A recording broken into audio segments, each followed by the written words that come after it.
mtakapokuwa mnapangisha hivi vizimba ama vyumba, naomba tujitahidi sana iwe kwenye bei ya soko. Tusije tukawa na ujanja humu, mtu akachukua anakuwa dalali anakuja kumpa mtu mwingine. Hii nadhani isiwe hivyo. Tuhakikishe kwamba bei ya soko inayo prevail huko nje ndio inayopatikana hapa. Ni fedha nyingi sana kama tulivyosema, Mheshimiwa Rais aliona zitumike hapa. Kwa hiyo tutahitaji pia hizi fedha zirejee kwa namna moja ama nyingine. Kwa hiyo bila kwenda kwa bei ya soko tutachukua muda mrefu sana kuona kwamba zinarejea. Tuhakikishe wale wote waliokuwepo kwenye soko la zamani wanarudi.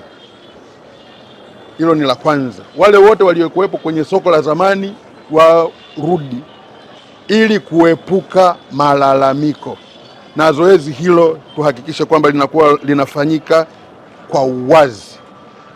Lakini pia mmenifurahisha kunieleza kwamba kwa upande huu kwenye soko jipya mmefanya mnada, na mnada umefanyika kielektroniki.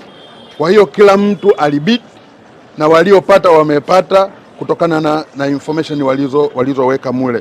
Kwa hiyo tujitahidi sana kuhakikisha kwamba haturudi nyuma, watu wakapitia mlango mwingine ili kupata maeneo haya, wakati kuna watu ambao wamebid kwenye mtandao na tukawapata hao. Mhakikishe kwanza majengo haya mawili, shirika la Kariakoo, majengo haya mawili mnayakatia bima. Lakini pia tuendelee kutoa elimu wakati huo tutakapowaingiza wafanyabiashara hawa. Kila mfanyabiashara aelimishwe na yeye kukatia biashara yake bima. Yale yaliyotokea kipindi kile, watu wana biashara zimeungua, hawana bima, inakuwa ni tatizo.